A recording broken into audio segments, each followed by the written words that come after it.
Welcome है आप सभी का इस नई वीडियो में। तो जितने भी 10th 12th पास कैंडिडेट्स हैं उनके लिए काफ़ी बड़ी खुशखबरी है। यहाँ पे आरआरबी यानी कि रेलवे रिक्रूटमेंट बोर्ड की तरफ से ग्रुप डी की जो पोस्ट्स हैं उसकी यहाँ पे शॉर्ट नोटिफिकेशन इशू कर दी गई है। इसमें यहाँ पे 22,000 के प्लस पोस्ट्स की एडवर्टीजमेंट नोटिफिकेशन यहाँ पे इशू कर दी गई है। इस वीडियो में मैं आपके साथ इसके बारे में डिटेल में समझाऊंगा, सारी चीज़ें मैं आपको एक्सप्लेन करके समझाऊंगा। आप सभी के लिए ये वीडियो बहुत ही ज़्यादा इंपॉर्टेंट रहने वाला है। आप इस वीडियो को एंड तक देख लेना, चैनल को भी सब्सक्राइब कर देना, व्हाट्सएप और टेलीग्राम ग्रुप ज्वाइन कर लेना, लिंक डिस्क्रिप्शन में आपको मिल जाएगी। तो चलिए वीडियो को शुरू कर ले। तो देख लेते हैं यहाँ पे आरआरबी ग्रुप डी की इस नई रिक्रूटमेंट नोटिफिकेशन के बारे में। तो आप सभी जानते हैं कि रेलवे रिक्रूटमेंट बोर्ड यानी कि आरआरबी की तरफ से हर साल बहुत सारी पोस्टर्स, हजारों के लाखों में पोस्टर्स की एडवर्टीजमेंट आती रहती है। इसी बीच यहाँ पे हमारे पास ग्रुप डी की कुछ पोस्टर्स हैं जिनकी यहाँ पे एडवर्टीजमेंट आ चुकी है। 10th 12th के बेस पे ये पोस्टर्स रहने वाली है। टोटल यहाँ पे 22,000 पोस्टर्स आपके लिए यहाँ पे रहने वाली है। फिलहाल के लिए आरआरबी की तरफ से शॉर्ट नोट्स इशू किया गया। देखो आपको मैं बता दूं कि रेलवे रिक्रूटमेंट बोर्ड यानी कि आरआरबी की तरफ से जब भी कोई रिक्रूटमेंट आती है उसमें सबसे पहले एक शॉर्ट नोट्स आ जाता है जो कि आपके लोकल न्यूज़पेपर या किसी भी न्यूज़पेपर में ये नोटिफिकेशन छपाई जाती है। देन उसके बाद इसमें आपको बोला जाता है कि कितनी पोस्टर्स आने वाली है और उनकी रजिस्ट्रेशन कब तक स्टार्ट हो जाती है, बस इतना मेंशन होता है और कुछ और चीजें मेंशन होती हैं। देन उसके बाद एक ऑफिशियल नोटिस जो वो रजिस्ट्रेशन स्टार्ट होने से पहले कुछ दिन यहाँ पे रिलीज किया जाता है। फिलहाल के लिए यहाँ पे जो शॉर्ट नोट्स है उसको हम समझने की कोशिश करेंगे। आप यहाँ पे स्क्रीन पे देख रहे हैं ये short notification railway recruitment board यानी कि आरआरबी की तरफ से इस नोटिफिकेशन को इशू किया गया है। आप यहाँ पे देख सकते हैं ग्रुप लेवल 1 की ये पोस्टर्स है यानी कि ग्रुप डी की ये पोस्टर्स है।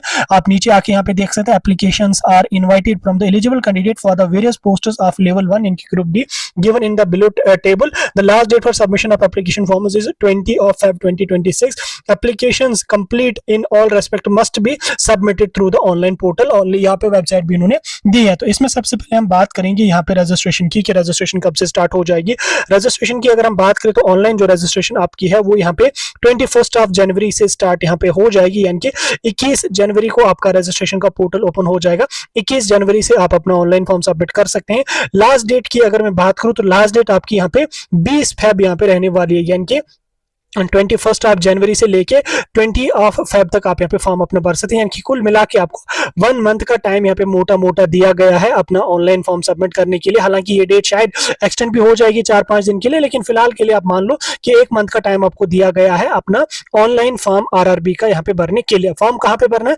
आरआरबी की जो ऑफिशियल वेबसाइट है www.rrbapply.gov.in, ये ऑफिशियल रेलवे रिक्रूटमेंट बोर्ड की जो वेबसाइट है जो यहाँ पे मैं दिखाने की कोशिश आपको कर रहा हूँ। आपने इस वेबसाइट पे जाके अपना फॉर्म बना और याद रखना इसके लिए सिर्फ फी 100 होती है। हालांकि आपको 500 फी पे करनी पड़ती है, 400 फिर आपके रिफंड यहाँ पे आता है जो ही आप एग्जाम में पार्टिसिपेट कर लोगे। ठीक, आगे हम चल के समझेंगे कुछ और चीजों को। यहाँ पे आप इसमें देख सकते हैं कुछ और चीजें यहाँ पे नोटिफिकेशन में जो शॉर्ट नोटिफिकेशन में मेंशन है। यहाँ पे पोस्ट की अगर हम बात करेंगे, वेरियस पोस्टर्स लेवल 1 आप 7th CPC यानी कि पे कमीशन 7 के हिसाब से इनिशियल सैलरी इन पोस्टर्स की 18,000 रहेगी। हालांकि फिर इसमें काफी सारे अलाउंसेस वगैरह भी ऐड होते हैं तो काफी अच्छी सैलरी यहाँ पे बन जाती है।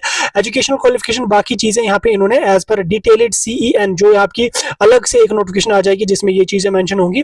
फिलहाल के लिए आप यहाँ पे एज का क्राइटेरिया समझ लो कि एज 18 साल से लेकर 33 साल तक की आपकी एज होनी चाहिए, यानी कि 18 से लेकर 33 साल तक की आपकी एज होनी चाहिए। और उसके बाद वैकेंसीज की अगर हम बात करें तो वैकेंसीज आपकी यहाँ पे 22,000 अप्रोक्सीमेटली 22,000 पोस्टें आपकी यहाँ पे इसमें रहने वाली है। ठीक, 22,000 पोस्टें आपको यहाँ पे इसमें रहेंगी। उसके बाद कुछ और चीजें यहाँ पे इन्होंने नीचे मेंशन करी है कि candidates are advised to verify their primary details using Aadhaar, और बाकी चीजें यहाँ पे मेंशन है। देन उसके बाद यहाँ पे in order to achieve successful verification using Aadhaar name date of birth, बाकी चीजें यहाँ पे इन्होंने बोला कि 10th के हिसाब से ही होना चाहिए। तो क्वालिफिकेशन इनकी 10th आपकी होनी चाहिए, ग्रेजुएशन फिर जो भी है उसका कोई मसला नहीं, लेकिन बेसिक आपका 10th यहाँ पे पास होना चाहिए, तब जाके आप इन पोस्टर्स के लिए यहाँ पे एलिजिबल रहेंगे। यहाँ पे इन्होंने कुछ वेबसाइट्स भी अपनी मेंशन करी है, जैसे आरआरबी की बहुत सारी वेबसाइट है वो यहाँ पे इन्होंने मेंशन करी है। तो आप यहाँ पे ऑफिशियल आरआरबी की जो वेबसाइट है rrbapply.gov.in, इस पे जाके अप्लाई कर सकते हैं। फिलहाल के लिए आप समझ लो कि 22,000 आरआरबी ग्रुप डी लेवल 1 की ये पोस्ट है।